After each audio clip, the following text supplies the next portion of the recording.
Hi y'all, what's up? Back again today with a very special video. So today I want to do something that I haven't really done before. I want to do an analysis video on one of my videos. I've done analysis videos on other things, but recently I made a video, my last video actually, you can go check it out. I dropped it a few days ago. It's called House Slave Syndrome, the Black Leadership Summit Breakdown. That's the last video I've made. Now that video, I just put it out like 24 hours ago, and it's already approaching 1,000 views, which is pretty cool. First, I want to say, send a big shout out to Torin Rain, who actually supported me from day one. I've been making videos for about 3 years, and Torin really has supported me from day one.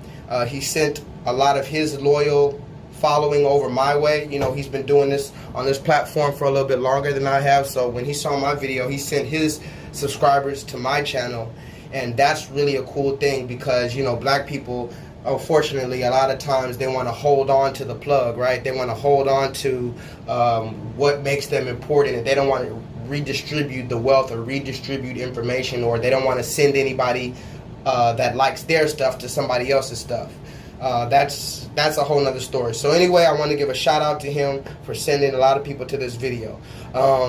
Now, yes, of course, I want to do a breakdown on this video because when I was making this video, I really wanted to just put clips of this video in and then put my input immediately. And if you don't know what this video is about, it's called the House Slave Syndrome. That's what I called it. But the actual event was called the Black Leadership Summit.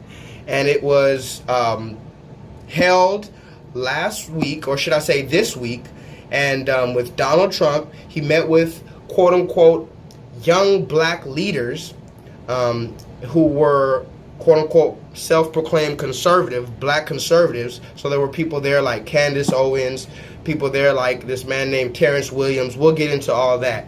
But basically, just in short, there was Donald Trump came to meet with some black people, right? Okay, fair enough. So, you know, we've heard Donald Trump talk about his African Americans, right? Look at my African American over here.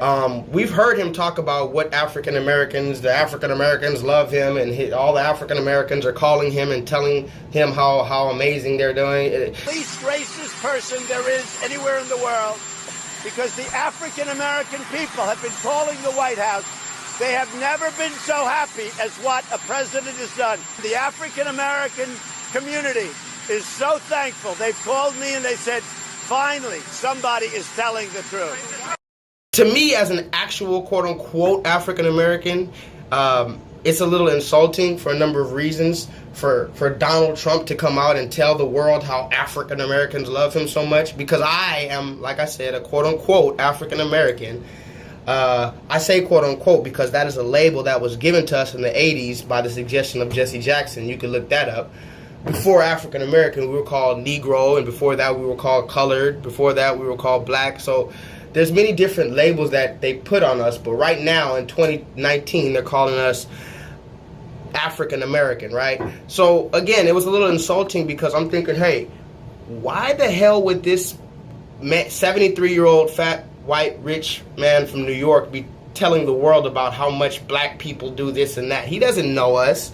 He doesn't speak to us, not the true ones of us, not the ones really in the streets and the trenches and really about liberation of our people and who have done research on the systematic and forced ideologies of white supremacy in this country. See, that was the thing that really bothered me about this whole meeting, was that it's not that he just went and gathered a whole bunch of black people together in a room and they were just cheering for him.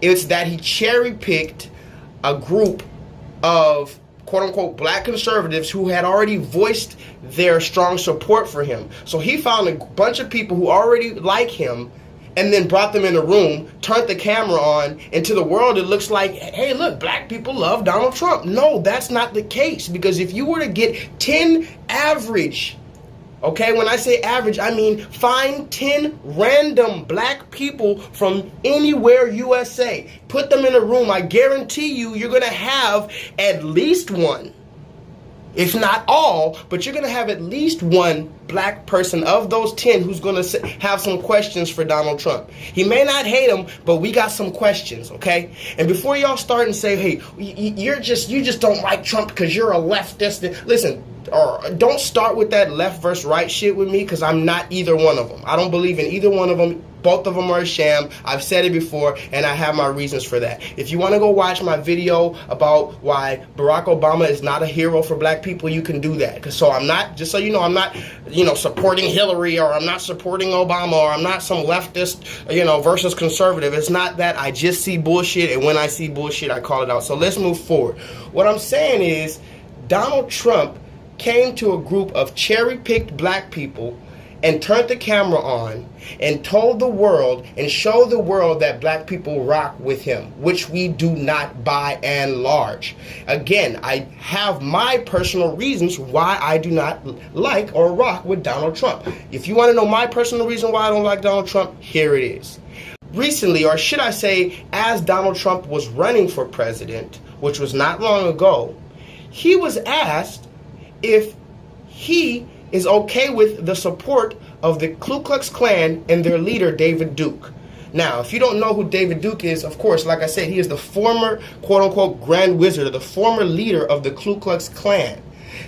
David Duke has been shown on many occasions verbally showing his support for Donald Trump's campaign. What does today represent to you? The camera's right here. What does today represent to you? How you doing?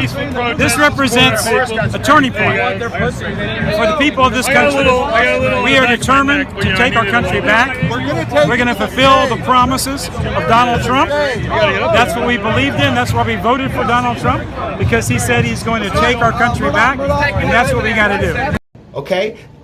David Duke was even seen saying that going against Donald Trump as a white man is treason to your heritage. You can look that up. KKK Grand Wizard David Duke, who recently said that voting against you at this point would be treason to your heritage. So here's the leader of the Ku Klux Klan giving his open support for Donald Trump.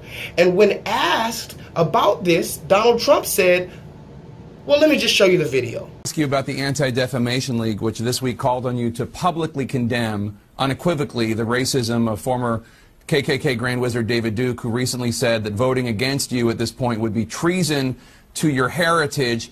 Will you unequivocally condemn David Duke and say that you don't want his vote or that of other white supremacists in this election? Well, just so you understand, I don't know anything about David Duke, okay? I don't know anything about what you're even talking about with white supremacy or white supremacists. So I don't know. I mean, I don't know, did he endorse me or what's going on? Because, I know nothing about David Duke. I know nothing about white supremacists. And so you're asking me a question that I'm supposed to be talking about people that I know nothing about. But I guess the question from the Anti-Defamation League is, even if you don't know about their endorsement, there are these groups and individuals endorsing you. Would you just say unequivocally you condemn them and you don't want their support? Well, I have to look at the group. I mean, I don't know what group you're talking about. You wouldn't want me to condemn a group that I know nothing about. I'd have to look. If you would send me a list of the groups, I will do research on them, and certainly I would disavow if I thought there was something wrong. But you may have groups in there that are totally fine, and it would be very unfair. So give me a list of the groups, and I'll let you know. Okay. I mean, I'm just talking about David Duke and the Ku Klux Klan here, but I don't know any, honestly. I don't know any, honestly. I don't know David Duke. I don't believe I've ever met him. I'm pretty sure I didn't meet him, and I just don't know anything about him. So as you see, this 73-year-old white, rich man from New York claims to not know anything about the Ku Klux Klan. That's not a red flag. Forget all the other rhetoric he said. Forget the grab him by the pussy. Forget everything else he said, right? The Russia stuff, which I don't even know about this Russia stuff. I don't know if that's true or not. I just go off of the real, okay? You cannot tell me this is the leader of the free world and he's just up here lying, okay? Now, I'd rather you say, yeah, I know the Ku Klux Klan. I know they support me, and I support them too. I'd rather you be an openly white supremacist than you sit here and say you do not know who the Ku Klux Klan is. My little brother knows who the Ku Klux Klan is. Okay, let's get it correct. Okay, and then later, after all of these white mass shootings, quote unquote, now you want to mention white supremacy. because we're putting the heat on you. In one voice, our nation must condemn racism, bigotry, and white supremacy. I know nothing about white supremacists. Our nation must condemn racism, bigotry, and white supremacy. I know nothing about white supremacists. These sinister ideologies must be defeated. So you're asking me a question that I'm supposed to be talking about people that I know nothing about. What? Because we know you're a white supremacist. Because you said that you would pay for the lawyer fees of anyone who hit a protester of yours. We begin with Donald Trump, who is in Chicago this morning. Mr. Trump, you've said that you don't incite any of this activity, but at several of your rallies, you've said that protesters, you said about one, I'd like to punch him in the face. Another, you suggested that it would be better if he was taken out on a stretcher. You suggested if one thought about throwing a tomato that your supporters should knock the crap out of them. Knock the crap out of them. You say no one was hurt, but there was a gentleman who was walking out. The video shows him being escorted out, and then a supporter cold-cocked him. He was hurt, so there was somebody hurt, and he wasn't doing any damage when he was walking out. He was cold-cocked. You had suggested in one of your rallies that you would pay for the legal fees. Will you pay for the legal fees for that gentleman? Well, I'm going to review it. This kid was walking out, and I understand he had a certain finger up in the air as he's walking out, and this man became very angry. So is that the threshold? Is just the wrong gesture, and it's okay to clock him? Well, I think that's a terrible gesture, if you want to know the truth. I mean, we can say, oh, it doesn't matter, but I think it's a terrible gesture. And you know, it's interesting. These people are disruptors. They're not protesters. They're disruptors. They're professional disruptors in some cases, but that's all they do. They stand up and they disrupt. When you talk about these protesters, you said these are bad, bad people. We're going to take our country back from these people. These people do nothing. Who are these people in that case? Well, I see people in the audience that I don't think they have a great future. I think they're disruptors. I think they are not in love with our country. I think they protest and they disrupt. That's what they do. I don't know if they do it for a living. I don't know if they get paid for doing it. But they are not good people, and they are certainly not good for our country. Do you plan on paying for the legal fees of this older gentleman in North Carolina who sucker punched the protester? From what I understand, he was sticking a certain finger up in the air, and that is a terrible thing to do in front of somebody that, frankly, wants to see America made great again. It's possible you could help him with legal fees if this man needs it. I've actually instructed my people to look into it, yes. 26-year-old Rakeem Jones was punched in the face as he was escorted out of Donald Trump's rally last night. Cell phone videos also showed Jones being thrown to the ground and tackled by police. Boom! An elbow right to the face. Watch from a different angle. The protester never sees it coming. He's wrestled to the ground by deputies. The guy who smacked him goes right back to his seat. The guy who smacked him goes right back to his seat. Did you like the event? You bet I liked it. Yeah? What'd you like about it? Knocking the hell out of that big mouth. We don't know who he is, but we know he's not acting like an American. So he deserved it? Every bit of it. What was that? Yes, he deserved it.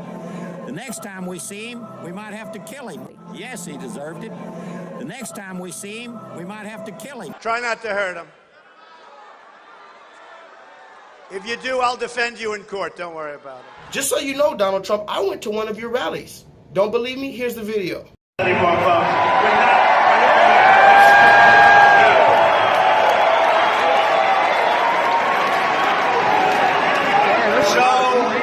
That's really what we have, and we'll build the wall. He says build the wall. We're going to build the wall.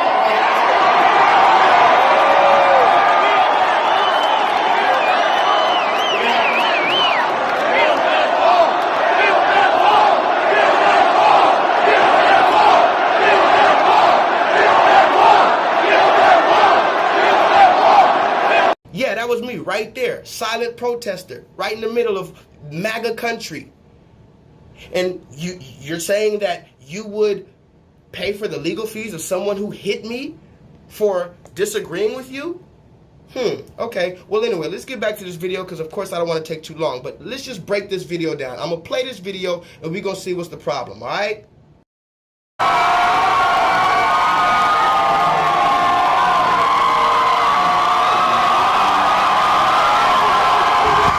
you see, he's walking into a room full of black people cheering him on and saying USA and woo, woo, woo, like it's the Arsenio Hall show, okay? Now look at this dude smiling so big. He's showing every one of his teeth. We love you. We love you. They say they love him, but look in the back right here. Look at he's reading the teleprompter, y'all. Incredibly talented and look at that. Unbelievable, patriotic young American leader. He's dead ass reading the teleprompter word for word. Almost willing to bet, maybe even willing to bet somebody in that audience. They don't even know. And the thing about it is, he's reading the teleprompter and they're eating it up like he's actually talking to them, like for real, as if he's in there looking in their faces and getting actual genuine emotion and getting genuine, inspiration from their presence, their unique presence in that exact room, and he's saying exactly what's on his mind at the time. No, he's reading a big ass teleprompter right behind their heads, and they're sitting there looking in his face like he's Jesus Christ, and we'll get to that. So let's move forward. So this woman, her name is Candace Owens, okay? Candace Owens, I haven't done too much research into her, but I've been keep hearing her name more and more frequently. Well, that's for a reason, because they pay to make sure that these people are in our faces. But anyway, Candace Owens supposedly is a self-proclaimed black conservative, and she's cool with Kanye and all this stuff, and she loves Trump. That's all I know about her, right? Upon further research, I happened to Google her husband, and this is him.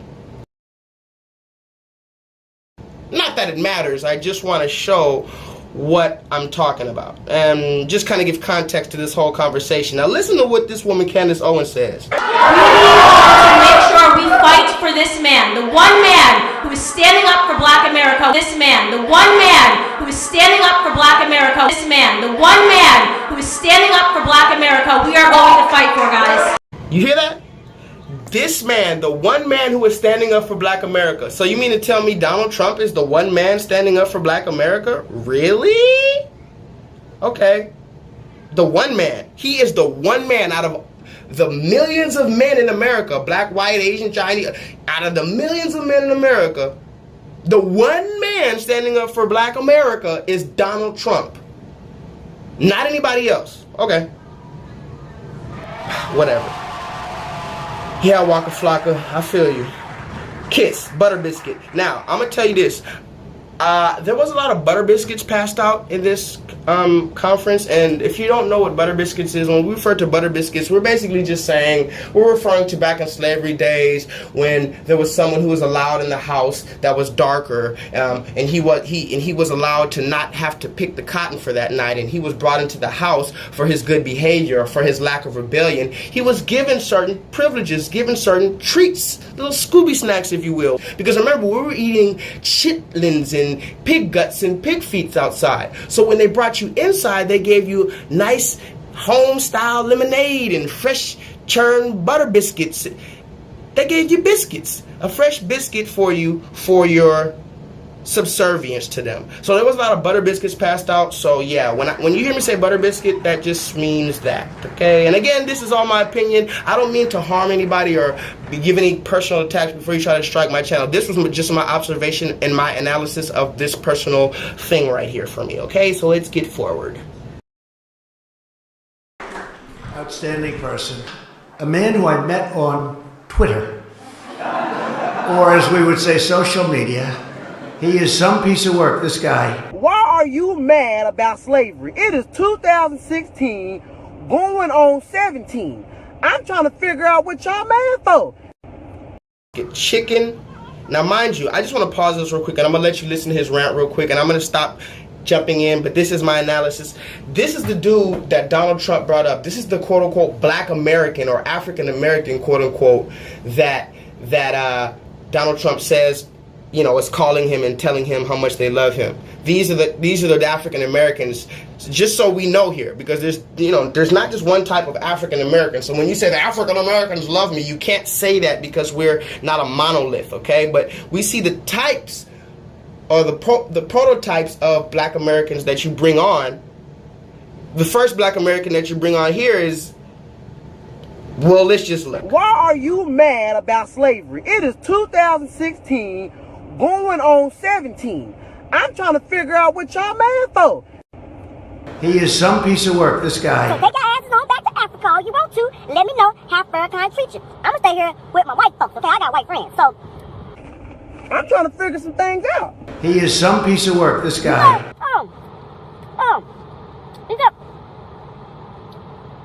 My thing is, listen here.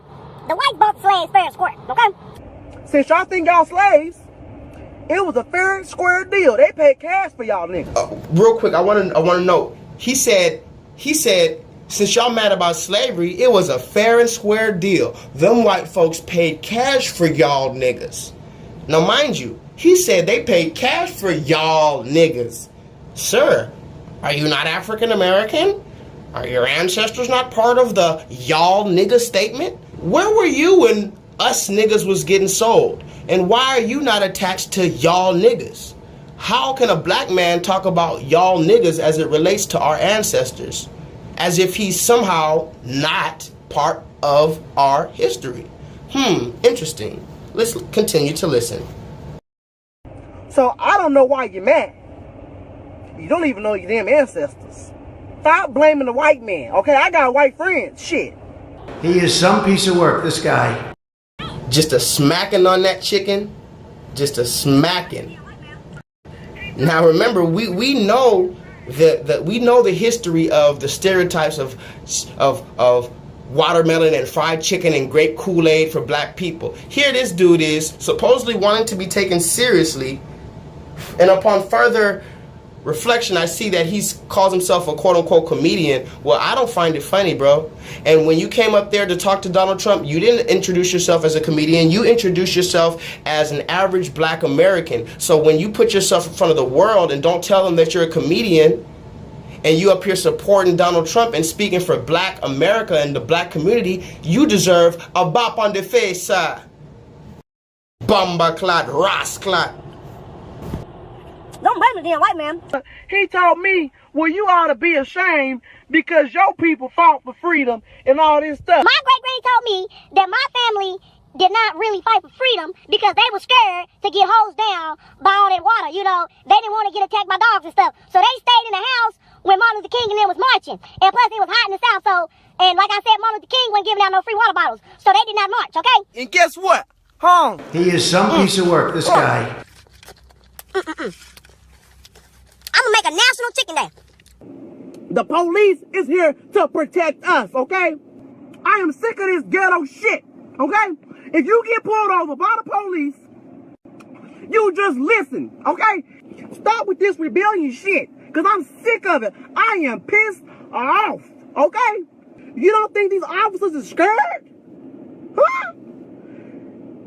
When y'all see people on the side of the damn road, do y'all motherfuckers pull over to help somebody? No, because you know what? You're scared and you don't know what's going to happen. That's the same way how these officers feel when they pull some of y'all ghetto asses over. Crazy ass damn people. Damn, I got a damn crook in my damn neck, so I'm really mad. My chicken getting cold because I got to explain some shit to y'all. So I'm pissed off.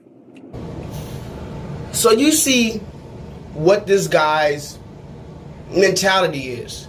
This is the dude that Donald Trump said he saw his videos and decided, hey, I want to invite this man to speak for black America. Think about that. He probably saw a bunch of different videos, because look, I've been online making videos for at least 3 years. You should see some of my videos. Go down my channel. Would he invite somebody like me to speak without knowing what I was going to say?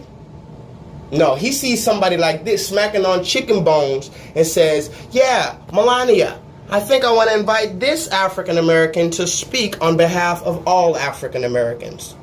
Okay, let's move forward. He is some piece of work, this guy. And then I look and I say, who is this guy? His name's Terrence Williams. I look.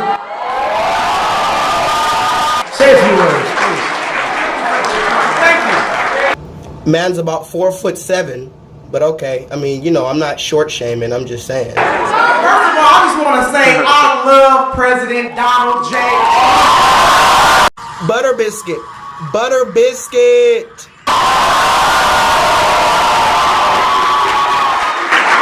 The media is attacking him, but when they attack him, they are attacking us. Because he is out here fighting for us. And they are harassing you, Mr. President, so they are harassing me. Here's another butter biscuit. You see, every time they pay, notice he pats them on the back every time they basically do all they can to kiss his butt. Every time they, sir, we're gonna fight for you. He gives him a little pat on the back. Not even a hug, not a genuine, real thing. He just gives him a little pat. What we call that is the butter biscuit. Here's a biscuit for you, bruh. You don't get the whole pancake. You don't get the whole hash brown. You don't get the whole egg sunny side up. You just get the butter biscuit pat. Look at that pat. Pat. They are harassing you, Mr. President, so they are harassing me. And then look what the dude said. He said, when they are attacking you, they are attacking us. You know, Malcolm X one time talked about we sick boss. You can go look Malcolm X, we sick boss. Go look that up on YouTube. But basically he talked about the slave syndrome, that the slave that identified so much with his master that he actually became his master and felt one with his master's emotions, to the point where when the master was sick, when the master was tired, the slave would say, what's the matter, master? We sick? We sick, boss? Not are you sick, but are we sick? So here's this dude talking about they're attacking you, boss? Well, they attacking me too. If they attack you, they attacking me. Wow. Wow, bro. Really, bro? Really? Here, a while back, President Trump said, when he was talking to the black community, if you vote for me, what do you have to lose? Because the do-nothing Democrats have done nothing for the black community. 2020 is around the corner, and we have a lot to lose now because President Donald J. Trump has done so much for the black community. Thank you, President Trump. Butter biscuit, butter biscuit. Here's something, and he's a talented guy. Notice he calls him a talented guy. So to the world, we're thinking, oh, this must be a, successful black, young, serious, mature adult. Donald Trump called him a talented guy. But what is his talent? And when he started talking, I watched it once, I watched it twice, and then I called the First Lady over. I said, what do you think of this guy?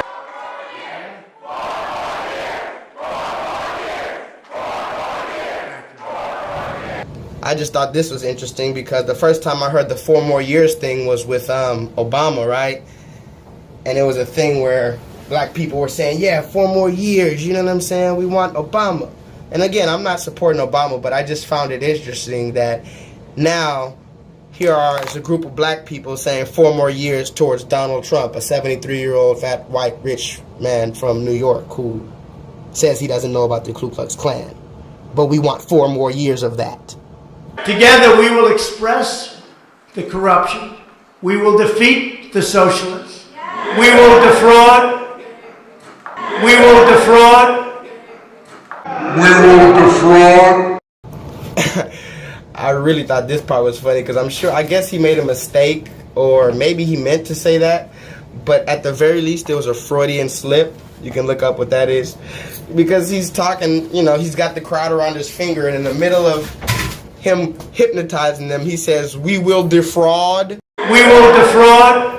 And then he gives that creepy look like, oh, I fucked up, but guess what? He doubles back and figures out how to get them on anyway. But I caught you, Trump. I caught you. What we will do what we have to do, but we will stop defrauding all of the people in our country because they've defrauded the people. African Americans built this nation. We built this nation. Here was one of the more interesting parts too. He said African Americans built this nation. And then he started talking about, we built the nation and we deserve more credit. You're just starting to get real credit for that. Okay, I don't know if you know that. You're just starting to you built the nation. We all built it, but you were such a massive part of it. Bigger than you were given credit for. Does that make sense? And really, I have to say, I agree with Donald Trump here, There's times when a person who is not right for leadership can say good things or true things. And even furthermore, I want it to be noted that Satan or Lucifer or the devil, the deceiver, does just that. He deceives. If you go back to one of my first videos on my channel, I made a video about deceit. Deceit is different from a lie in the sense that a lie can be easily figured out. If I tell you a lie, you easily know it's a lie. You could easily disprove it. But if I tell you deceit, I'm giving you pieces of truth inside a basically propaganda. So if I tell you deceit, I can tell you a bunch of truth to lead you to a lie. So here Donald Trump is telling this group of black people that you guys built the country and you need more credit. And of course, on face value, that's true. But why is he telling them that? Of course, to continue to deceive them.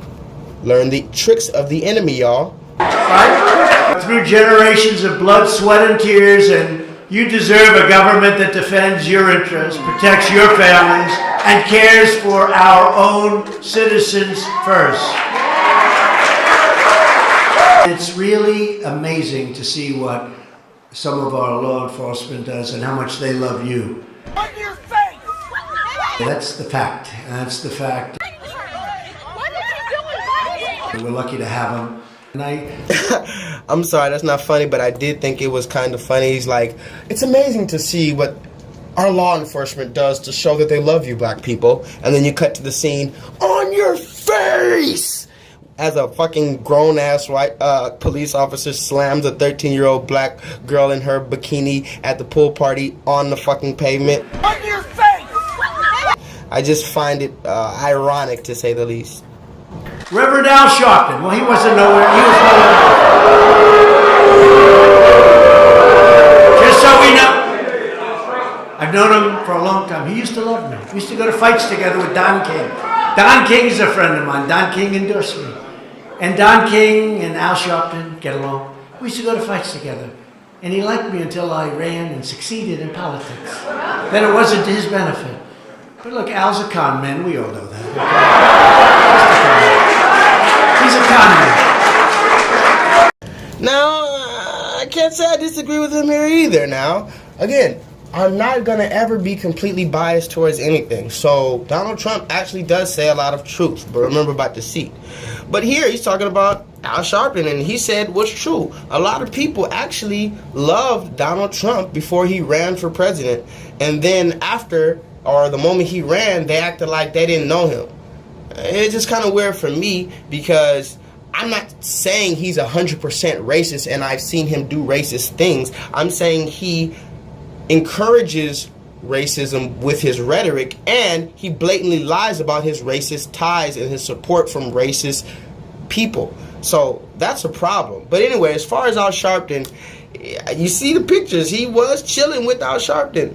So why are you mad now, Al? All of you on your campuses or in high school, I know a lot of y'all are in high school, continue to fight for your right for freedom of speech because you know where you stand and everyone else can know where you stand too. So just keep up that fight.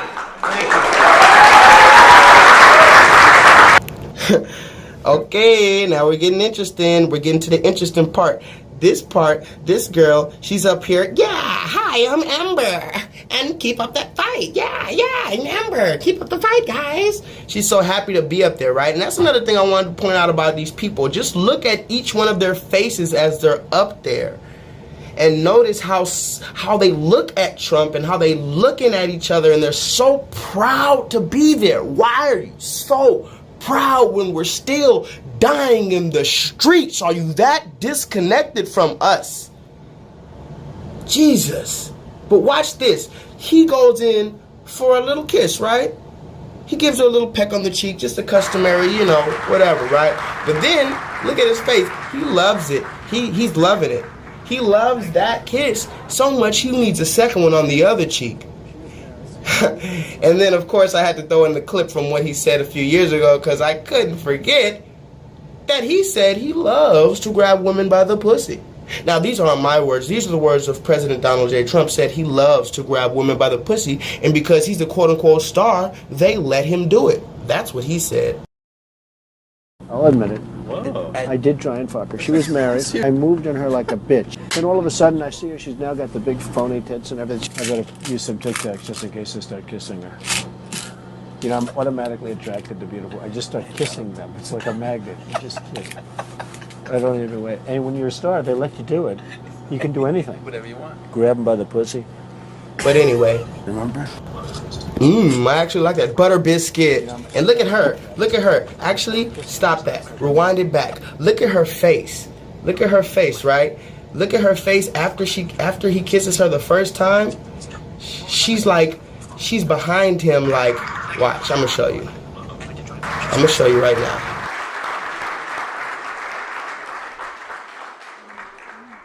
Thank you very much, man. She's behind him like, thank you guys, thank you.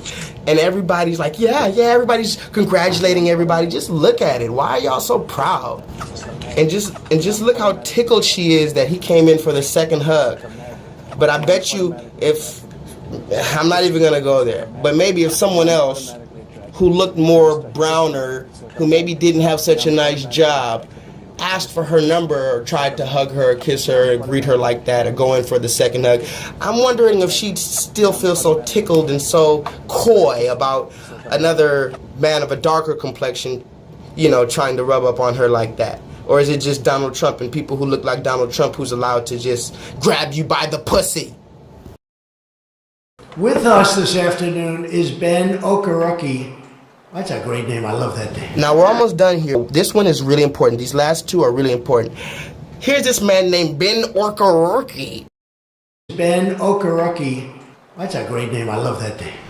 And I'm just going to keep my composure here, but I just got to go in real quick. Now, listen to me very closely. There's a difference between an African-American, quote-unquote, and a black American, or should I say, let me just make this clear.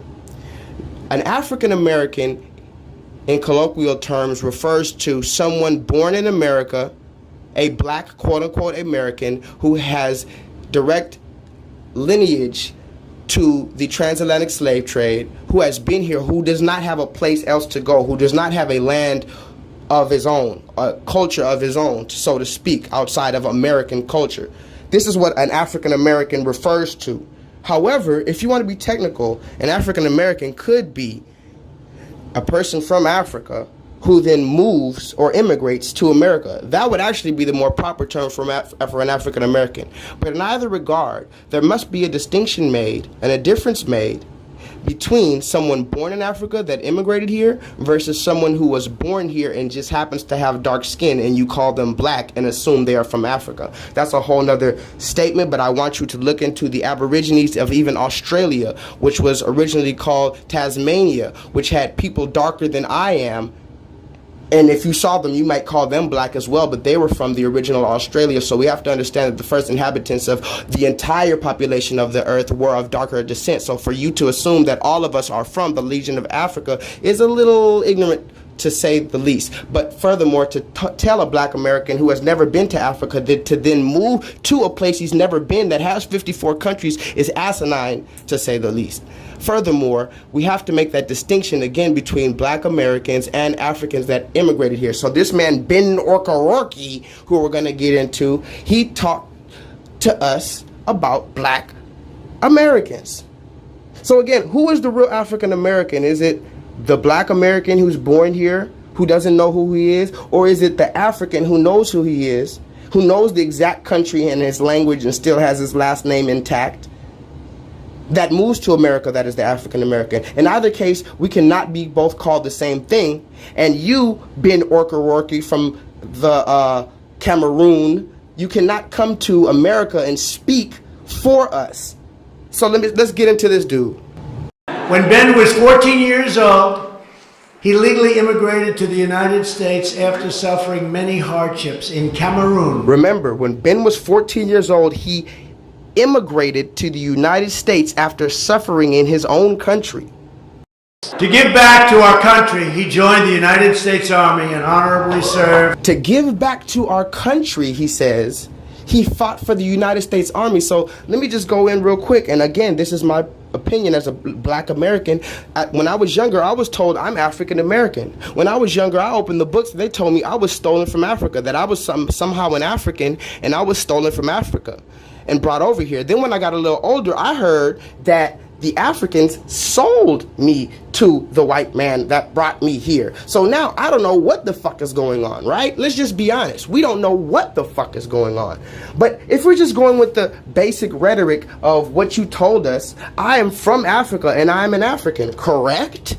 Okay, so then now that you know that my black ass has been here for 400 years, Ben Orkororky, how come you didn't fly over here and come and help my black ass, or save my black ass, or speak for my black ass? No, Ben Orkororky, you waited 400 years. You got your shots, because you got to get shots to fly to Africa and to fly to and from Africa. You got to go get to the doctor, get shots. You got to get your passport. You got to get a visa to stay here. You did all of that. Then you flew 17 hours from Cameroon to come here just to look over us, so you can talk to the white man and tell him thank you for your service, and just so that you can fight for the United States government, the same United States government that sprayed us with water hoses while you were over there doing whatever you were doing in Cameroon? Nah, I don't accept that, brother. I don't accept that at all. So, like I said, am I an African or not, bruh? Thank you, Mr. President. Thank you, Mr. Vice President. And thank you, Charlie Kirk. First of all, Mr. President, we would like to thank you for everything that you've done for the African American community so far. Boom. Here he says, thank you, sir, for what you've done for the African American community so far. Bruh, that's like me going to Cameroon and telling the leader of the Cameroon people.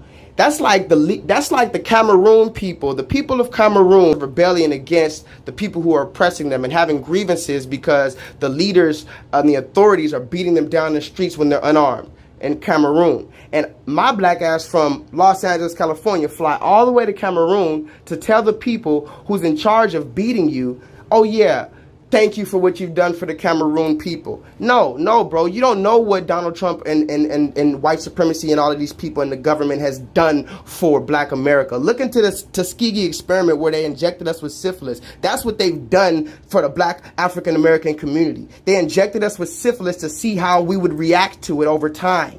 That's what happened in the 70s, bro, 1970s. So stop telling me, oh, it's get over slavery. It's not just slavery that we're mad for. Ben Orkororky.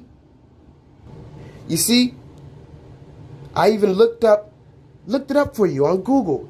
African American, first thing that pop up. The people that are from America, black American, with direct lineage to enslaved blacks. The fuck, Ben Orkororky? The fuck? And Ben, I need you to lay off the coconut oil on your forehead, brother. Why you have so much? Why is your forehead so shiny, brother? I think I can see Donald Trump's reflection in your forehead, my friend. And that's just a word of brotherly advice. Just dab it with a Kleenex. And then I'll send you to a nice African-American barber for that bowl cut you have, my brother. In the United States, we do not line our head up with a machete. We use clippers for the side fade. All right? Come on, get it together. If you're part of our community now, right? Well, in the black American community, we will roast you if you come with that weak ass school shooter haircut you got on your head, bruh. What you thought with that biscuit head, boy? We thank you for criminal justice reform. We thank you for the lowest black unemployment rate in this country, sir. And finally, most importantly, sir, thank you for saving America, and thank you. Now look at this nigga, I'm almost done, but look at this man almost cried. I had to stop the video when I was editing it, and a lot of people made comments on the original video that I put and said, man, I couldn't watch this, man. Man, it was a lot. It was a lot to process. I almost threw up. I was dying laughing at the comments. This dude said I almost threw up watching this video. Truly, I had to make this video and pause it so many times because I had to watch the clips. You know, when you edit something, you got to spend hours. So I spent about 10 hours editing that 13-minute video, the original video. So I had to watch these same clips over and over and over to put everything perfectly in time. And me watching this Ben Orkororky dude, I almost like vomited legitimately when I saw how Ben Orkororky was looking at Donald Trump with this look like a sad puppy dog who's happy that he finally got let in the house after it's been raining, and now he has his tail tucked between his legs, and you're looking, I'm just going, I'm sorry, Ben O'Rourke. I gotta go in on you. If I had to judge your spirit, it would be that of someone who has way too much pride. You came over here like, yes, I am Ben O'Rourke. I have finally left, and I have finally left Cameroon. I have finally done it. I have become a success, and now I have traveled to the United States, and I am being embraced by the president and the leader of the free world. I am now standing beside Donald Trump, the leader and the savior of the world. Thank you. I am now a success.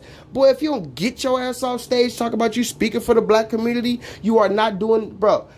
You got here, keep it cool, because again, now listen, before you think this is hate speech, I have African friends. One of my best friends was African, from Sierra Leone. Another one of my best friends was from Nigeria.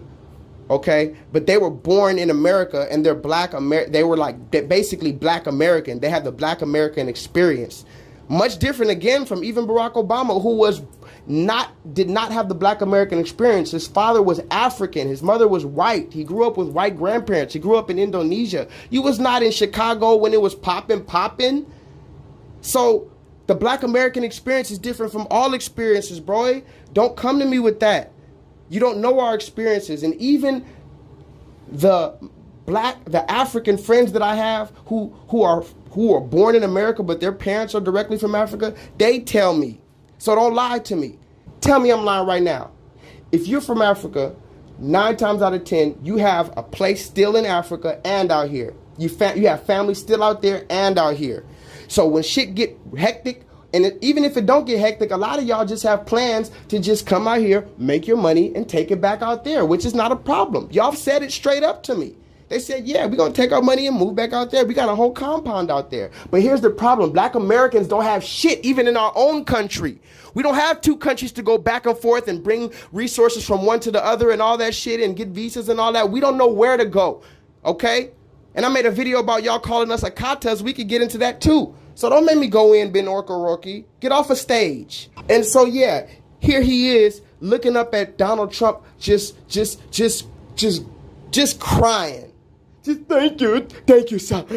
Thank you, sir. Thank you, sir. Get off a stage. Give us free looking ass. And look at his face. Look, he couldn't even look at Donald Trump as he looked at the glory and majesty of Donald Trump's blonde wig. And he couldn't even look at him because that's basically like looking at white Jesus Christ.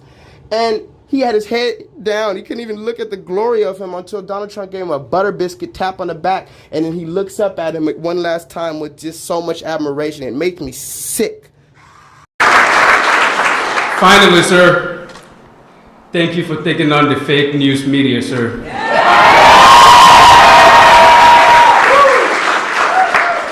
Finally, we want you to build the wall, sir.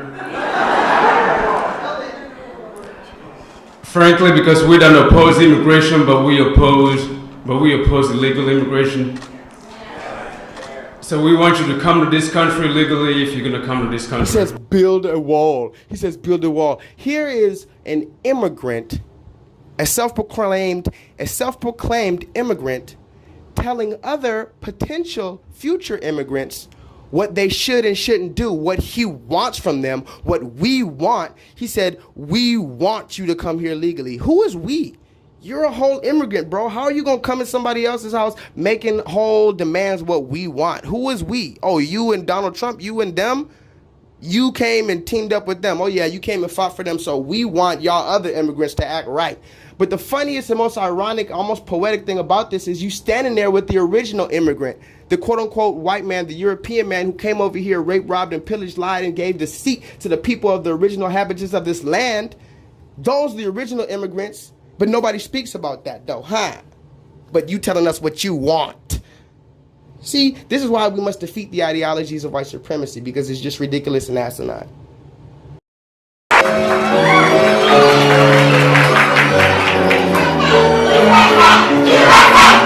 Lastly, they brought this girl on stage. I don't even want to go into it. You can watch it. They brought this girl on stage, another immigrant. So mind you, she says she's from Ethiopia. This one's from Ethiopia. So you brought like 4 people on stage, and 2 of them were directly from Africa. But you're speaking for African Americans? You didn't even represent us properly. At least a true leader, in my opinion, a true leader goes among the people and allows criticism. He allows questions. He allows opposing opinion. You just cherry-picked a bunch of niggas to come and speak for you. That's my opinion. This isn't meant to be derogatory.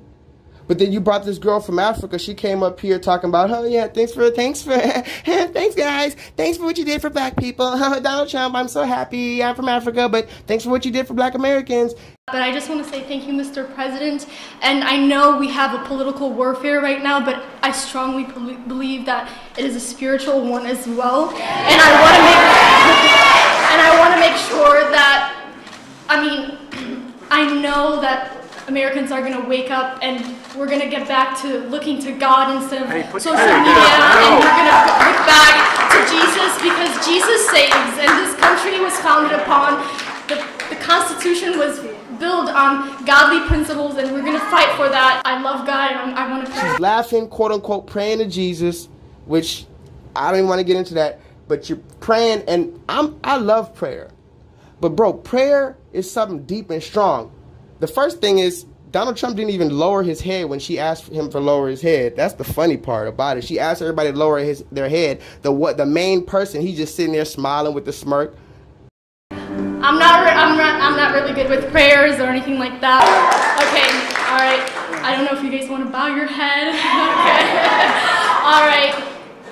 Dear God, I'm not really good at this, but bow your head. Okay. Thank you so much for giving us this opportunity to be in the White House. Thank you for giving us a great leader like Trump, Mr. Donald Trump. And I would like to thank you for waking up our nation.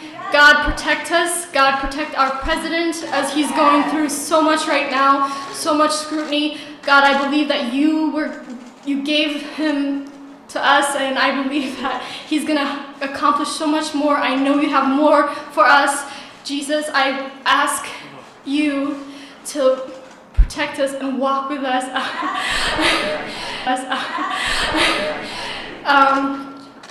In Jesus' name, the enemy tries to attack us every single day. He tries to discourage us, but he has no room. He has no room. No more. And that's all I have to say. No more. And that's all I have to say. Then you saying a prayer. If I was God and you were praying to me, I'm just gonna lie. I'm not gonna lie. I'd probably laugh at you the same way you laughing at me while you praying. You praying to Jesus, quote unquote, laughing. He probably laughing at you. That's no spiritual power in that. That's why Donald Trump didn't even have his head. Look, if I was up there praying, them boys would have ran. Everybody up there would have scattered like roaches. Because I'm bringing spiritual power out. Swords. Swing, swing, Zorro. Swing, swing. Fuck are you talking about? You up there, Jesus Christ. So he died on the cross for you to be up there, with Donald Trump? Anyway, I just wanted to break this down one time. I'm done with it. I vomited it. I'm not going to come back like a dog and eat my vomit. I already vomited.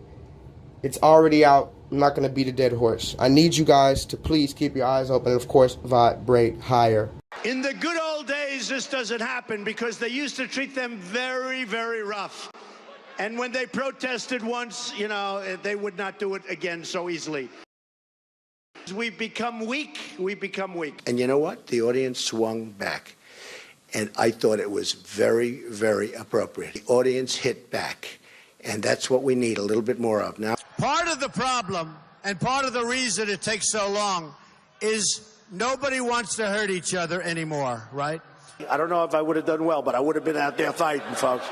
I don't know if I would have done well, but I would have been boom, boom, boom. I'll beat that. Do you plan on paying for the legal fees of this older gentleman in North Carolina who sucker punched the protester? From what I understand, he was sticking a certain finger up in the air. And that is a terrible thing to do in front of somebody that, frankly, wants to see America made great again. It's possible you could help him with legal fees if this man needs it. I've actually instructed my people to look into it, yes. I don't know if I'll do the fighting myself or if other people will. Maybe he should have been roughed up because it was absolutely disgusting what he was doing. If you see somebody getting ready to throw a tomato, knock the crap out of them, would you? Seriously. I'd like to punch him in the face, I'll tell you. Try not to hurt him. If you do, I'll defend you in court. Don't worry about it. In the good old days, this doesn't happen because they used to treat them very, very rough. And when they protested once, you know, they would not do it again so easily.